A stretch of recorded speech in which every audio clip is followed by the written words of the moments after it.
Hola, muy buenas tardes a todos. Bienvenidos al primer webinar de Cloud and Data Valencia, una comunidad que hemos creado para potenciar todo el tema Cloud y Data en toda la zona de Levante. Y nada, nuestro primer webinar se va a tratar sobre SQL Server 2008 ha muerto, larga vida Managed Instance. Y nada, empezamos por las presentaciones. El burro delante para que no se espante. Mi nombre es Nacho Cotanda, trabajo como Azure Solutions Architect en Alison ITC. Y nada, por ahí os dejo mi correo electrónico, mi LinkedIn y mi Twitter para estar conectados entre todos. No va esto. Bueno, yo soy Fran Lenz, trabajo como Azure Data Engineer para Alison ITC. Realmente Azure Data Engineer viene a decir que llevo trabajando con datos los últimos 10 años. Con SQL Server, con tanto parte transaccional como analítica. Como ha dicho Nacho, ahí os dejo el LinkedIn. Si me habláis por Twitter tenéis un 99% de posibilidades que no os conteste, pero si lo queréis intentar, mejor por LinkedIn. Y bueno, ahí están las certificaciones que quedan muy bonitas. Esta fecha, empezamos fuerte. Es una fecha antes de la pandemia, por supuesto. Ahí creo que ni siquiera había salido el primer caso en China. Pero es una fecha que no me vais a poder responder en vivo, pero ¿qué es? ¿Qué es? Pues aquí os lo digo. El End of Support de SQL Server 2008 y 2008 R2. Es decir, este fue el día que dijo Microsoft, aquí ya te apañas tú. Aquí ya si tienes un problema, si la base de datos no te va, no vas a tener soporte. Es más, ni siquiera te voy a aplicar parches nuevos. No sé si os habéis fijado, lo vuelvo a repetir. ¿Veis lo viejo que es ese gráfico, no? Así de viejo es 2008. Y bueno, vamos para... Uy, que me lo salto. ¿Qué ha cambiado desde SQL Server 2008?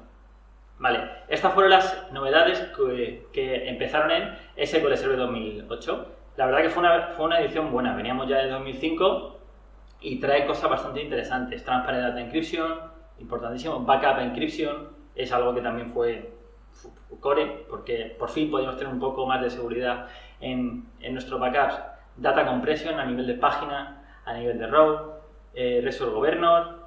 Aquí también empezó la compresión en general, es decir, la compresión del backup, que eso todavía tenemos a 2005 coleando y eso de no tener compresión en el backup cuando te toca moverlo, te ocupa una barbaridad. Y bueno, estuvo muy bien 2008, la verdad.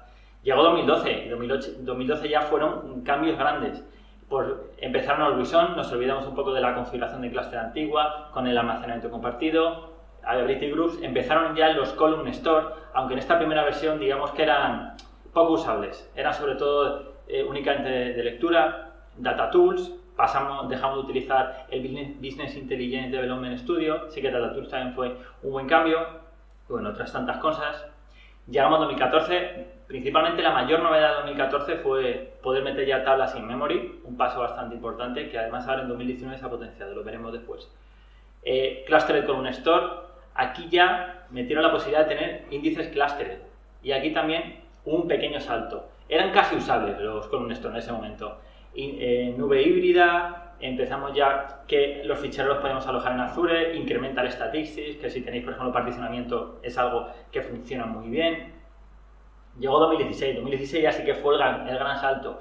Fue sobre todo el gran salto a nivel de abaratamiento de costes, porque con 2016 Service Pack 1 la versión estándar cogía un montón de características que hasta entonces solo habían estado disponibles en Enterprise.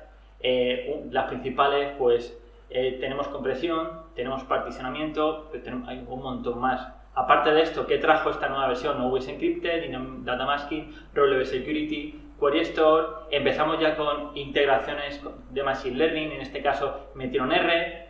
Y por fin, los Column Store aquí ya sí que prácticamente tenían casi toda su potencia. Aquí ya eran muy usables y es cuando el gran público empezó a decir, oye, tenemos aquí algo muy potente y que tenemos que empezar a utilizar.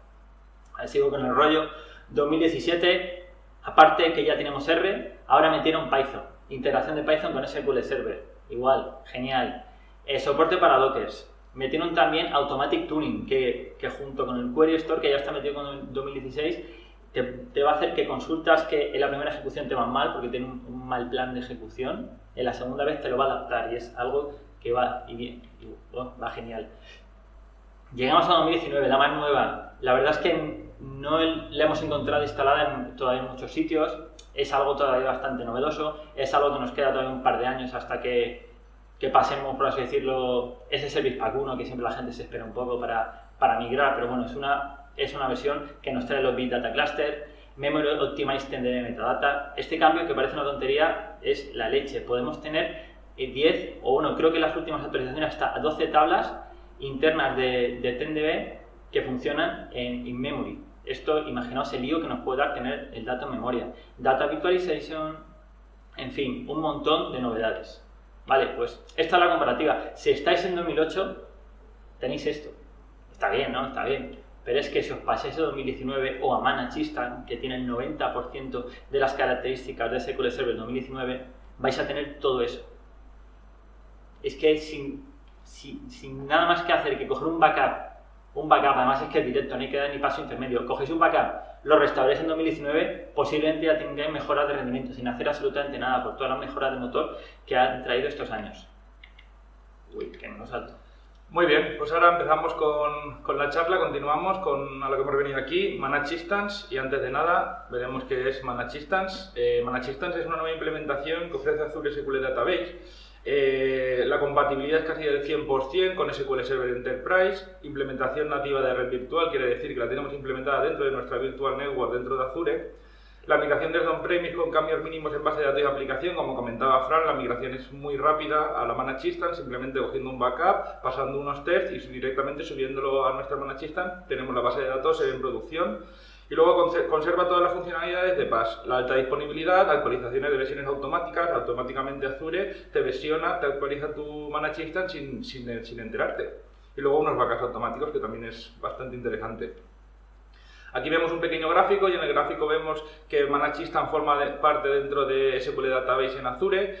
Como podéis ver, tiene todas las funcionalidades que se ven abajo, la del Native VNet que hemos hablado, Private IP Address y como veremos más adelante, muchas otras funcionalidades.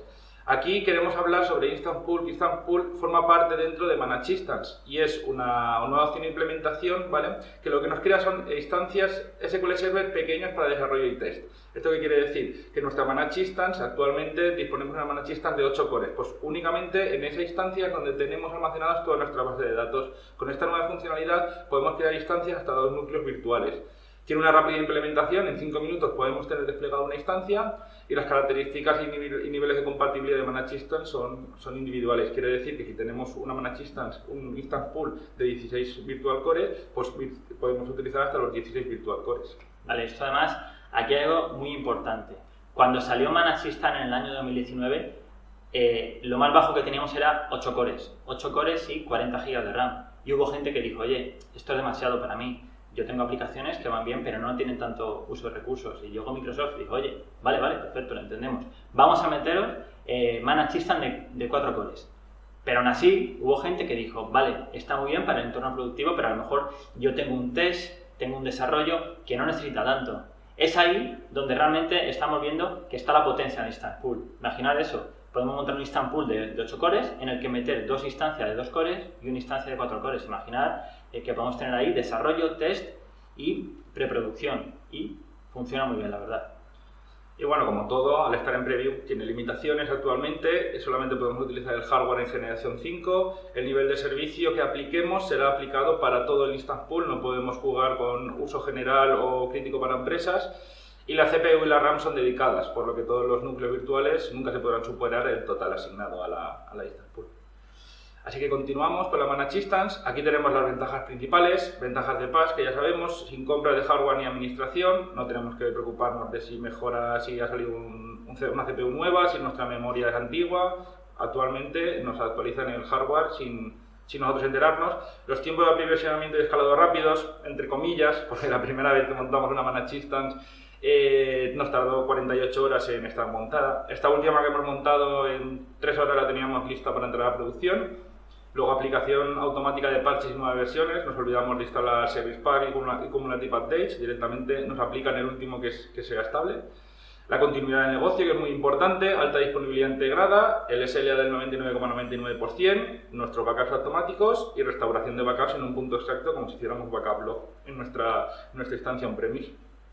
La seguridad, pues tenemos un entorno aislado y privado dentro de nuestra VNet, el Transparent Data Encryption, autenticación con Azure AD, no es necesario únicamente tener nuestro usuario de SQL Server, sino que con Azure AD también podemos autenticarnos dentro de nuestra instancia, y el Advanced Protection. Y luego en administración pues tenemos el API de Azure Resource Manager y el Data Migration Service, que luego haremos una demo para que veáis cómo funciona. Aquí además, aquí además hay una cosa muy importante. Muchas de estas características, que a lo mejor la mayoría nos pueden sonar de entornos on-premise, requerían una configuración que era a veces compleja. Aquí la mayoría de estas configuraciones es tanto como lo de, oye, que ¿cuántos días quieres el backup? 35. ¿Sabes? Si escoges una barrita, es así. ¿Que quieres el Advanced Threat Protection? Ok, marcas un check. Es decir, que es que encima es sencillísimo. Facilita mucho el trabajo y facilita sobre todo mucho la administración que hay detrás. Y nada, las ventajas de Managed Instant frente a Azure SQL Database, pues como el Cross Database Queries, que este punto es muy importante. Aquí además hay que pensar, no sé si lo habréis llegado a sufrir, tampoco sufrir, había un workaround, pero en Azure SQL Database tú podías hacer consultas con tu base de datos, no podías hacer consultas a otra base de datos. Se podía montar un apaño, por así decirlo, intermedio, que era montando alias de tablas, pero no era realmente algo productivo. Es una de las mayores ventajas de Managed Instant y es una de las cosas que nosotros, en cuanto estaba ya en preview, empezamos a ver, dijimos, por fin, Cross Database Queries, algo que parece que llevamos disfrutando, no sé, toda la vida, que ahora no estuviera. Y es un gran salto, la verdad, poder tenerlo. Otra gran ventaja que tiene es que tenemos nuestro SQL Server Agent para tener nuestros jobs en Azure. Aquí lo que hay que puntualizar es que es un agente tal cual el que conocemos. Ahora más adelante en la demo Nacho lo va a mostrar, pero es que no tiene mucho más. Podemos tener nuestros planes de mantenimiento, podemos tener nuestras alertas, porque también está aquí disponible Database Mail, así que si falla el job, que te llame. Es en general lo que hemos tenido siempre, pero que parecía que en Azure SQL Database como que faltaba, pues ahora ya lo tenemos. Y nada, otras ventajas que tiene, el Backup y Restore en Azure Blob Storage, Link Server, Resource Governor, y después también, si disponemos de la licencia de software Azure, podemos beneficiarnos del Azure Hybrid Benefit para tener un descuento a la hora de implementar nuestra Managed Instance. Y bueno, aquí vamos a ver una comparativa de precio, porque al final es lo que a todos nos interesa, saber cuánto vale. Y aquí vemos, pues eso, hemos sacado una Virtual Machine con licencia SQL Server estándar de 4 cores y 28 GB de RAM, 545 €. Aquí vemos otra Virtual Machine con las mismas características, con licencia SQL Server Enterprise. Y ahora bien, sacamos una Azure SQL Managed Instance, generación 5, 4 cores y 22 GB de RAM, 628 €. Esto que quiere decir que disponemos casi a mitad de precio de una instancia con todas las funcionalidades de SQL Server Enterprise. Aquí hay que puntualizar una cosa. Tenemos una Managed Instance que, como bien ha dicho Nacho, tiene el 90% de las funcionalidades de Enterprise en on-premise. Y diréis, ¿y dónde está el truco? ¿Vale? El truco es muy sencillo, nos estamos ahorrando un 50% porque Managed Instance viene a ser la parte del motor de base de datos. Ahí no tenemos reporting, no tenemos integration y no tenemos análisis. Pero es que realmente cuando tú estás comprando una licencia de Enterprise no te dejan elegir si lo quieres o no. Por lo tanto, si tú tienes únicamente el motor de base de datos, te vas a ahorrar el 50% porque si el otro no lo necesitas, así que ahí está el truco. Y es que no es solo eso, es que un estándar te cuesta 545 y Managed Instance te cuesta básicamente 70 € más y tienes de todo.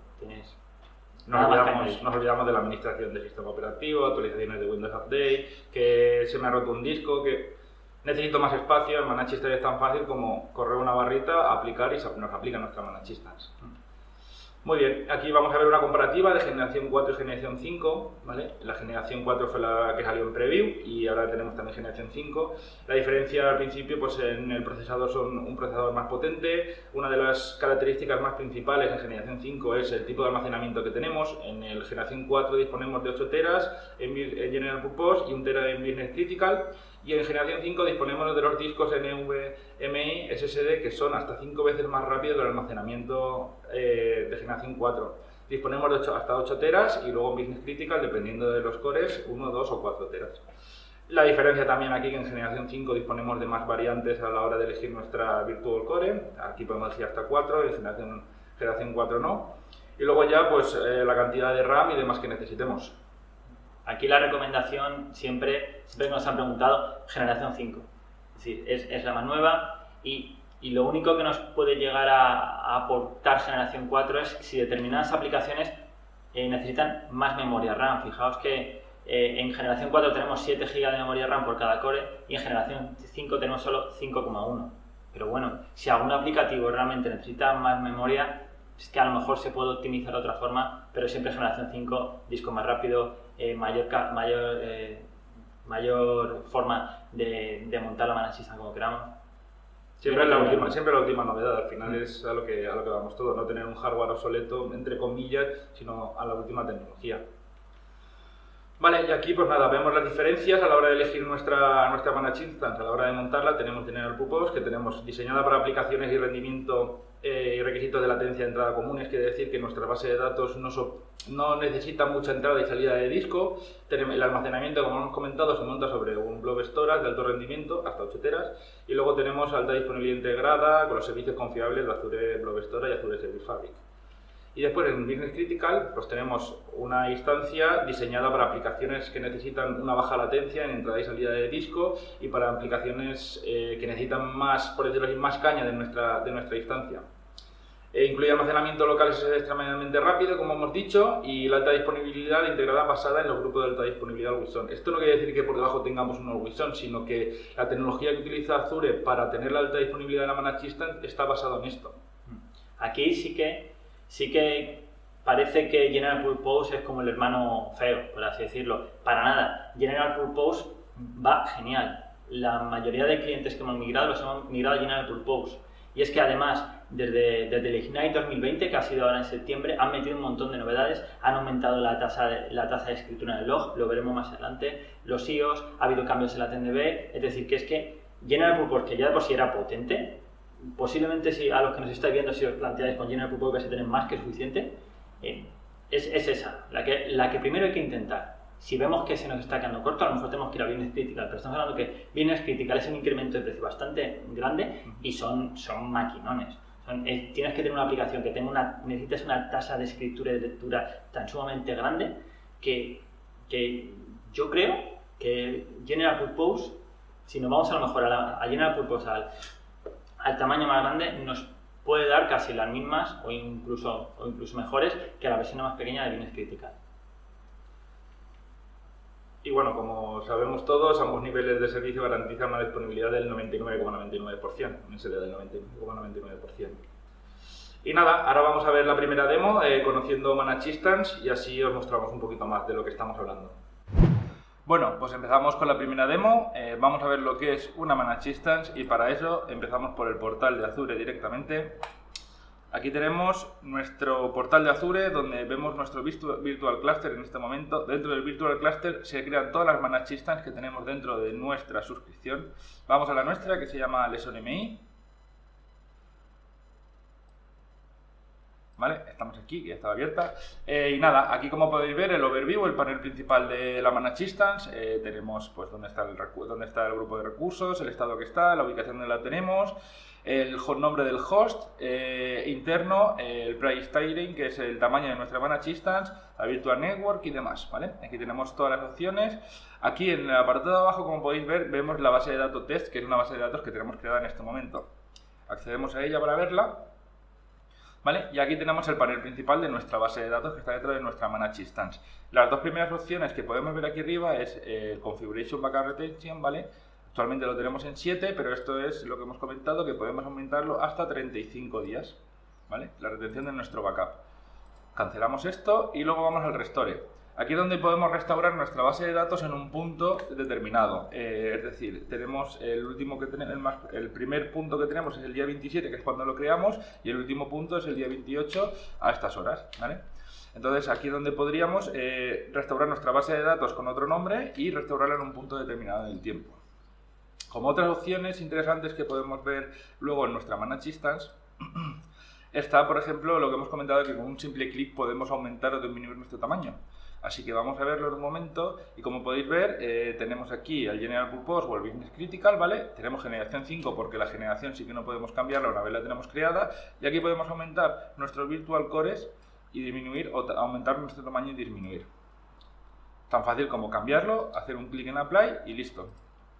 ¿Vale? Otras opciones que tenemos por aquí interesantes es el tema de Networking. Aquí podemos habilitar un punto público de entrada a nuestra Managed Instance, que lo único que hace es agregar un salto más en nuestro FQDN que se llama Public y nos genera un puerto. Y aquí tenemos el tamaño, la versión del TLS mínimo que podemos tener. Luego otra opción que tenemos aquí es el Transparent Data Encryption, que aquí podemos elegir una key y ya directamente lo tendríamos. Es muy fácil. Aquí en el overview también podemos ver aquí abajo cómo podemos tener, ahora mismo como la máquina no la tenemos, o sea, la instancia no la tenemos utilizada, pues aquí podemos ver en un momento determinado la CPU, la media y demás que tenemos de él. Aquí podemos ver también el storage, que actualmente tenemos un 1,1% utilizado, y bueno, y las notificaciones de seguridad y demás, como en otros recursos de Azure aparece. Pues nada, vamos a ello. Abrimos nuestro Management Studio, ¿vale? Aquí tenemos la demo preparada, y nada, vamos a conectarnos a nuestra Managed Instance. El nombre de nuestra Managed Instance, como hemos visto antes, la numeración que nos aparece es database.windows.net. Accedemos. Y nada, ya estamos conectados a nuestra Managed Instance. Desplegamos Database y aquí vemos la base de datos test que hemos visto desde el portal de Azure. Vamos a mostrar primero unas características unas propiedades de nuestra instancia, ¿vale? Se ha crasheado. Espera, que me está pidiendo conectar otra vez. Vale. Eso porque tengo la query abierta al otro lado, entonces estaba intentando reconectar otra vez. Vale, le doy a propiedades, ¿vale? Y aquí tenemos todas las características de nuestra Managed Instance. Como veis en nuestro nombre, el producto que es, que ya no aparece ni SQL Server, la versión que tenemos ni nada, simplemente aparece SQL Database Managed Instance, el sistema operativo, que en teoría lleva por debajo, que nosotros no podemos acceder, pero por debajo tiene que llevar un sistema operativo, la plataforma donde está creado, el idioma, la memoria que disponemos, procesadores, el Server Collection y todo eso que veremos después. Aquí, por ejemplo, para que os hagáis una idea, no nos deja modificar, hay cosas que no nos deja modificar, por ejemplo, el Default Index Field Factor, si nosotros lo queremos modificar a 90, una vez le damos OK, nos dice que no, que estos cambios en configuración no están soportados para este tipo de instancias. Así que sepáis que hay algunos cambios que no se pueden realizar directamente desde aquí. Igual que la memoria, como veis aquí, actualmente mete el máximo y ya está, no nos deja elegir un máximo ni un mínimo de memoria en SQL Server, ¿vale? Así que nada, esto es una pequeña primera impresión sobre la Managed Instance y vamos a ver lo primero de todo, como hemos visto, ¿vale? Aquí vemos que cuando hacemos un select @version nos aparece que es Microsoft SQL Azure RTM, la versión 12, que sería la versión 2014, si no me equivoco. Y nada, veis que la numeración no va correlativa con el SQL Server como conocemos, con la instancia SQL Server, tiene su propia numeración. Aquí también vamos a ver la siguiente, que son las trace flags que vienen por defecto habilitadas, son todas estas. Nosotros siempre activábamos unas trace flags para 2016 que eran recomendadas, 2017, pero esas ya vienen por defecto activadas y no te las muestra aquí. Estas son las que te activa él para generarte un mejor rendimiento dentro de tu instancia, ¿vale? Vamos a ver a nivel de TenDB lo que nos sucede. Vale, aquí a nivel de TenDB, como podéis ver, tenemos 12 ficheros de TenDB y uno de Tenblog, ¿vale? La recomendación de Microsoft es crear 8 como máximo dependiendo de los cores que tengas. Aquí actualmente tenemos 4 cores, con lo cual pondríamos 4 ficheros de TenDB. Sin embargo, Azure te proporciona directamente 12 ficheros, te pone un máximo y no te deja tampoco realizar ningún tipo de modificación a la hora de añadir más o reducir. Entonces, esto es lo que aparece. Aquí, como podemos ver, es la ruta donde están almacenados nuestros ficheros MDF, NDF y el LDF, ¿vale? Y nada, esto es todo lo que tenemos en referente a TenDB. A nivel de database, vamos a ver aquí las bases de datos de sistema. Como podemos ver, tenemos Master, TenDB, Model, MSDB y Test, que es la nuestra. El Compatibility Level hace referencia al 150, que es el nivel de compatibilidad que ofrece SQL Server 2019. Por eso, a la hora de migrar, cuando realizamos una migración, el nivel de compatibilidad que se nos aplicará es este, para así obtener todas las mejoras de motor y demás. Y luego, a nivel de Collation, a la hora de crear la Managed Instance, nosotros podemos elegir el Collation por defecto que queramos. En nuestro caso hemos dejado este por defecto, pero podemos elegir el que se nos acuerde a nuestra instancia que tenemos en local. Vale, y ahora vamos a ver los ficheros de MDF y LDF, de datos y de log de nuestra base de datos test. Aquí podemos ver que tenemos dos ficheros, ¿vale? El data 0 y el log, ¿vale? Que se nos genera así, y por debajo podemos ver la ruta donde se almacenan nuestros ficheros MDF y LDF. Ahí es donde tenemos la ruta, que es como hemos comentado anteriormente, y que luego Fran también mostrará un poco más en tema de discos y demás. Así que esta es la primera impresión que podéis ver. Como hemos comentado también, existe el SQL Server Agent, que tenemos por aquí. que podemos realizar la creación de los jobs que queramos y nada, esto es todo lo que podemos ver hasta ahora en la primera impresión de Managed Instance y continuamos con la charla. Vale, ya conocemos perfectamente Managed Instance, o al menos una parte, y ahora lo siguiente que es, vamos a ver cómo migrar de on-premise a Managed Instance. Spoiler, es muy sencillo. Tenemos dos métodos, tenemos el Azure Database Migration Service y hacer un restore desde URL. Dentro de Azure Database Migration Service tenemos el método offline y el método online. ¿En qué consisten? El método offline viene a ser el método de toda la vida. Vamos a hacer, bueno, nos va a hacer automáticamente un backup. Ese backup lo va a poner en una carpeta compartida. Desde la carpeta compartida se va a subir a un blog de Azure y desde el blog de Azure se va a restaurar. Eso ponemos ahí que requiere parada porque al final es un backup full, ¿sabes? Lo típico, ¿no? Y cuando hay backup full no podemos.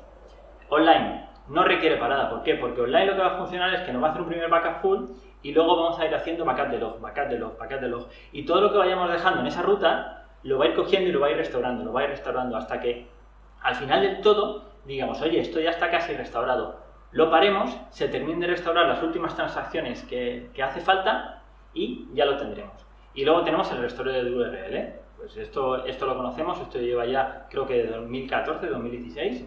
Y nada, hacemos un backup a URL, usamos una credencial y luego podemos restaurar. ¿Qué requisitos tenemos para Azure Database Migration Service? Necesitamos, bueno, lo primero que es el método recomendado por Microsoft. En la demo más adelante lo vamos a ver, pero es muy sencillo de utilizar. Necesitamos una Azure VNet con visibilidad entre el servidor de origen y la Managed Instance. Tenemos que en el Network Security Group abrir esos puertos que os ponga ahí, no los podéis ver. Y luego tenemos que tener una carpeta compartida en el servidor de origen para guardar los backups. Esa carpeta tenemos que tener acceso desde fuera, ya sea por IP, no, por IP no hay más, la verdad. Y luego tenemos que tener el block container y conocer, muy importante, el ASAS URI, porque es que todo esto nos lo pide luego para poder migrar. Y luego tenemos el restore de URL. El restore de URL tenemos que crear un Azure Storage Account y luego a nivel de la Managed Instance creamos una credencial y en esa credencial lo que tenemos que poner es la dirección del container y la clave SAS. Y luego lo restauramos usando esa clave SAS, lo restauramos con una sentencia en restore from URL. Y ya está. Esto ha sido muy cortito, no se bota mucho el rollo. Y ahora vamos a ver la demo de cómo usar Azure Database Migration Services. Perfecto, pues vamos al lío. Vamos a ver cómo utilizar Azure Database Migration Service. Lo primero, logueamos en nuestra cuenta de Azure y buscamos aquí Azure Database Migration Service. Lo primero que vamos a hacer es crearlo, ¿vale? Es muy sencillito. Veis que nosotros ya tenemos algunos creados. Vamos a agregar uno nuevo. Y cuando lo agregamos, tenemos que decir lo primero, grupo de recursos, tal cual. Le ponemos un nombre, pues Proc2 o ya está. Y le decimos dónde. Es importante que la región que seleccionemos sea la misma región en la que tenemos tanto la máquina origen.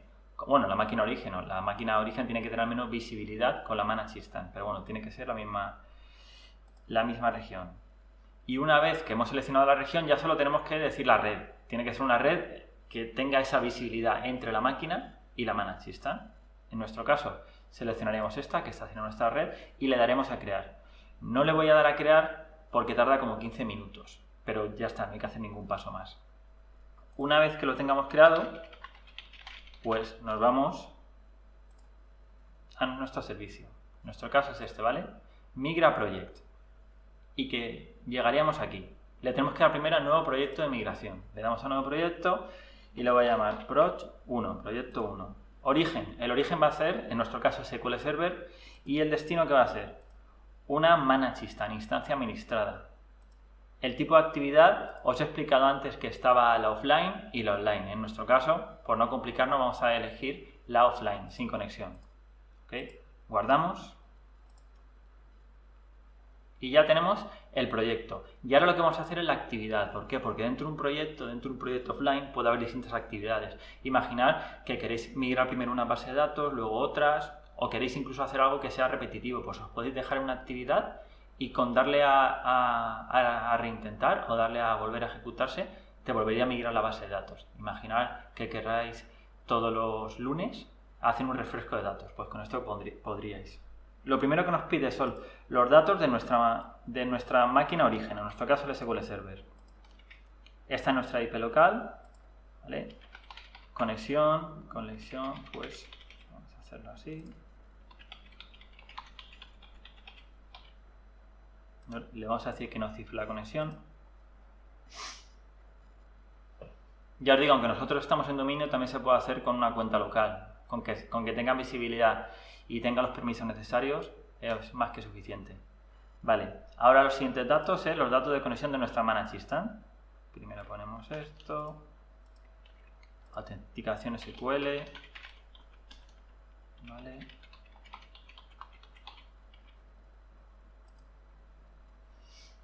Y una vez que ya hemos logueado en la Managed Instance, lo que tenemos que hacer es seleccionar en un primer lugar la base de datos. No lo he mostrado, pero aquí en nuestro origen hemos restaurado la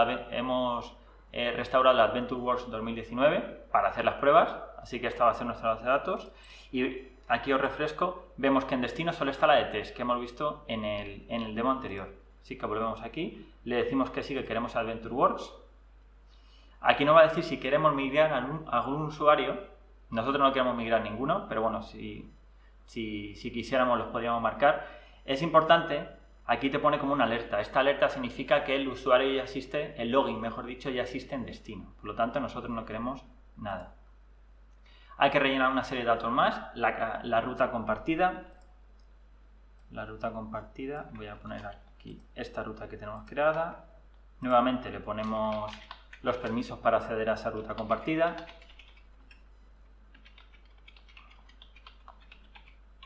Y por último, nos va a pedir la SAS URI del blog donde guardar. Es decir, el primer paso es origen. Origen a carpeta compartida. De carpeta compartida va a blog y de blog va a Managed Instance.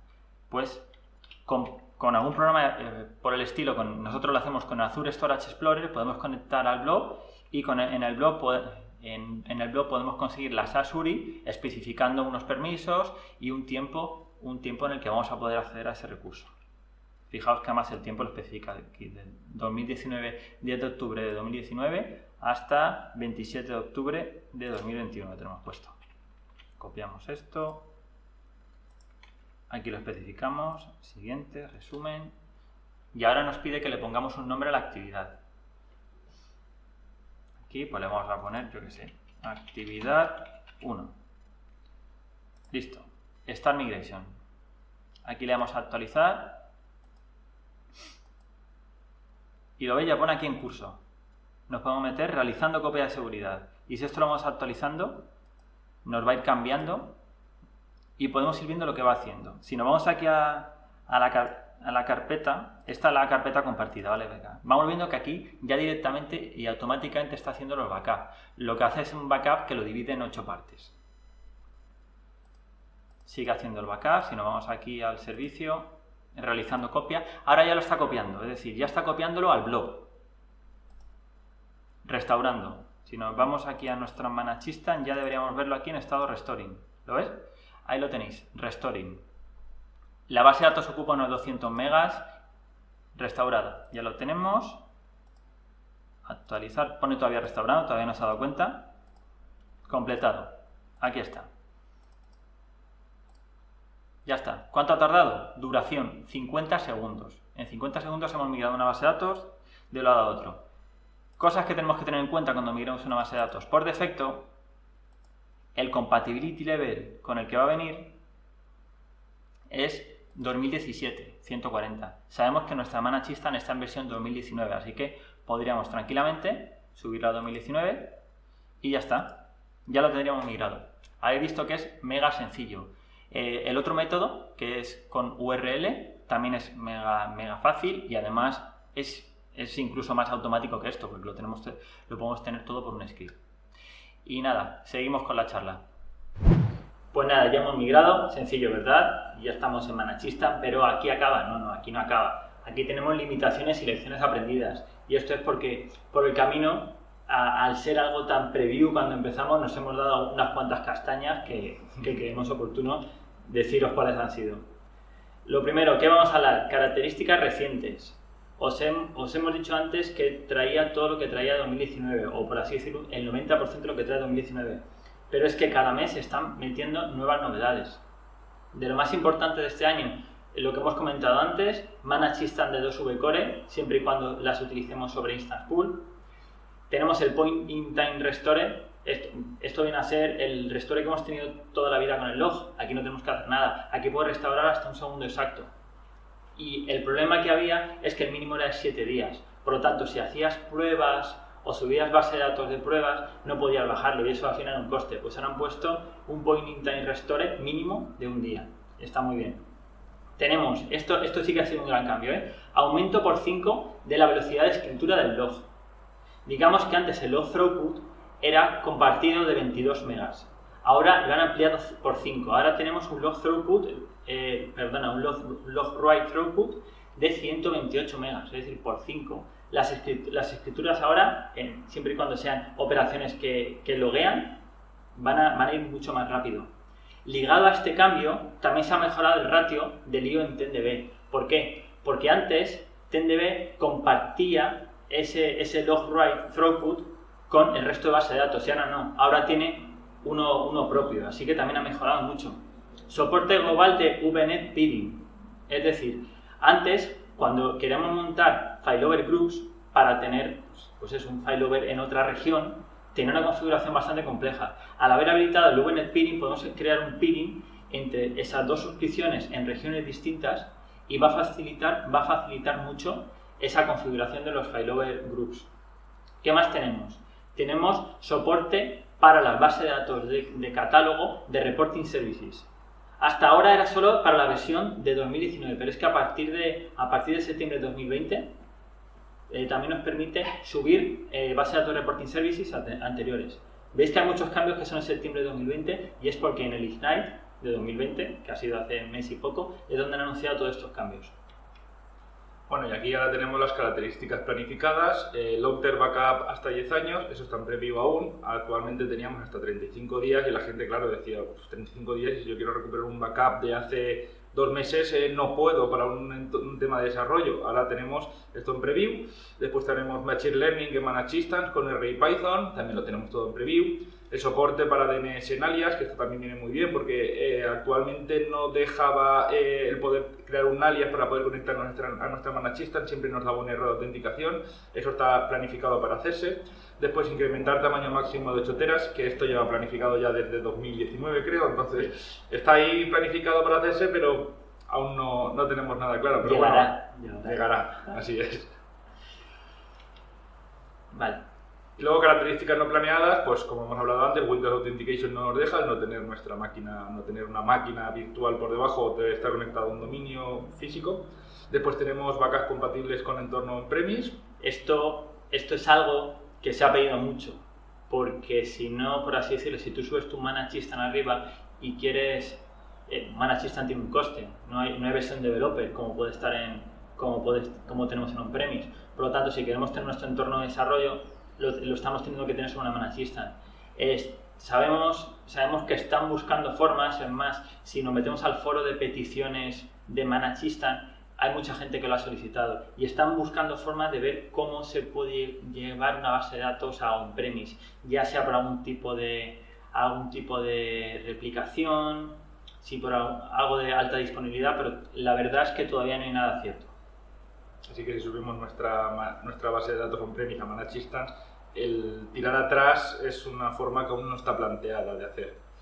Bueno, luego Database Mirroring y Always On Stability Groups tampoco está planteado por ahora, planeado. Vale, lecciones aprendidas. Aquí es lo de las castañas que nos hemos pegado. No es compatible con SQL Server Native Client 11 y anteriores. Aquí una cosa que os vais a poder encontrar es que si estamos en SQL 2008 y queremos montar un linked server de los que, como lo hemos montado siempre, hacia ManaChistan, no vamos a poder. Hay un workaround, se puede llegar a hacer, pero ese workaround nos costó hablar con soporte de Microsoft, con José Manuel Jurado, que nos dio un poco la solución, pero costó 2 meses hasta que lo pudimos hacer, pero bueno, está el workaround. Después, cuidado con clientes que no soporten FQDN de 5 sectores, anteriores a PHP 5.2. Aquí también, gracias a José Manuel Jurado, que también nos ayudó, Nos dimos cuenta que a la hora de conectar una aplicación que gastaba esta librería, al tener 5 saltos, es decir, a la conexión nuestra Manachistan, como hemos visto antes en la demo, es nombre, los números, database, Windows, net. Esos 5 saltos no los soporta, entonces al no soportarlo no podíamos autenticarnos dentro de nuestra Manachistan, y eso fue también un problema que tuvimos. Aquí lo vamos a ver en la siguiente diapositiva, pero cuanto más grandes los ficheros, vamos a tener más IOs. Esto no es solo en Manachistan, esto es en general en cualquier cosa sobre Azure.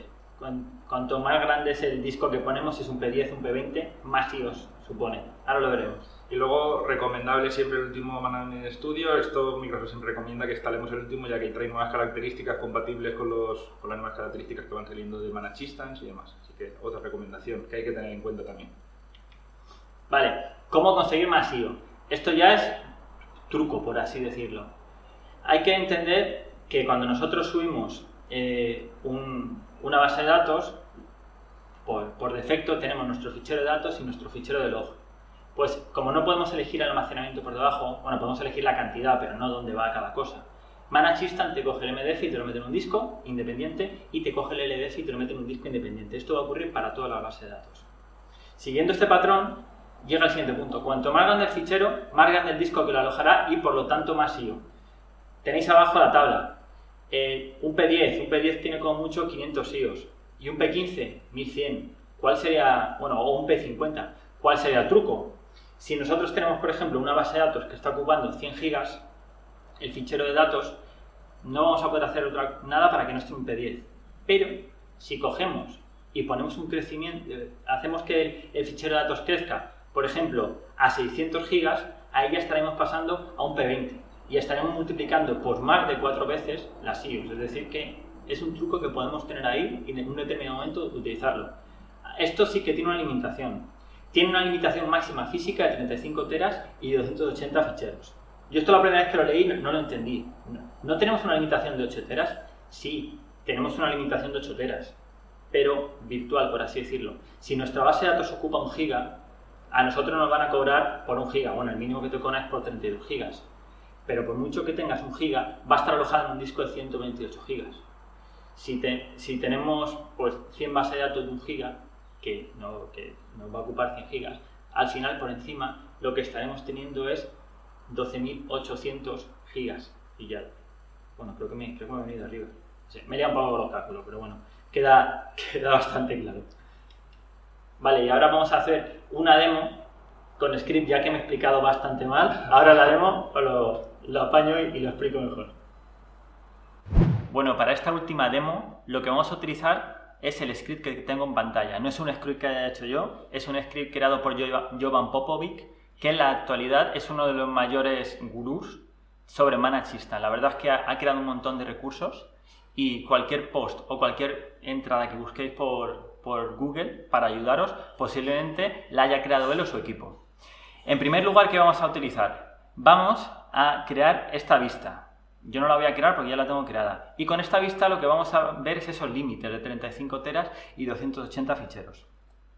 Por un lado, vamos a ver el espacio total de cada base de datos. Vemos que aunque la base de datos no estén ocupando ni 1 giga, ni los ficheros, cada uno está en un disco de 128 gigas. Por lo tanto, hay que tenerlo en cuenta para esos límites. Vamos a ver en general sumando esto cuánto sería. Si lo ejecutamos, vemos que esos ficheros ya nos han hecho 1,25 teras de ese total de 35 que tenemos como máximo. Así que estamos lejos, no hay problema. Y por último, lo que vamos a ver es cuántos ficheros nos quedarían todavía por crear. De esos 280, todavía podemos crear 272. Ya os digo, es una limitación que es alta, ¿vale? Lo único que tenemos que hacer es controlarla. ¿Cuándo podemos tener problemas? Si a lo mejor migramos a alguna base de datos que esté particionada en muchos ficheros. En esos casos, lo mismo, podemos desparticionar para, además de tener menos ficheros, conseguir que esos ficheros se alojen en discos más grandes y, por lo tanto, tener esa mejora de ello que hemos comentado antes. Y bueno, hasta aquí esta mini demo. Bueno, espero que después de la demo os haya quedado algo más claro que lo que había dicho antes, porque no me había entendido ni yo. Aquí os dejamos una serie de recursos adicionales. Los 4 primeros links son posts que hemos hecho Nacho y yo en el blog y son muy facilitos. Aquí no hemos visto, por ejemplo, cómo instalar Manachista, pero es que no tiene muchas complicaciones, los podéis ver. Y además de esto, os he hablado antes de Linked Server de 2008. Ahí tenéis un post que también enseña cómo se puede montar, ¿vale? Y ya está. Muchas gracias por vuestra asistencia, esperamos veros en futuros webinars y nada, podéis seguiros en nuestras redes, que las tenéis por aquí. Y nada, y dar también muchas gracias al FNTC por ayudarnos a que este proyecto salga adelante, esta comunidad, y os esperamos en los próximos. Y por supuesto preguntas, que no se nos haya olvidado, y eso lo vamos a ver ahora mismo.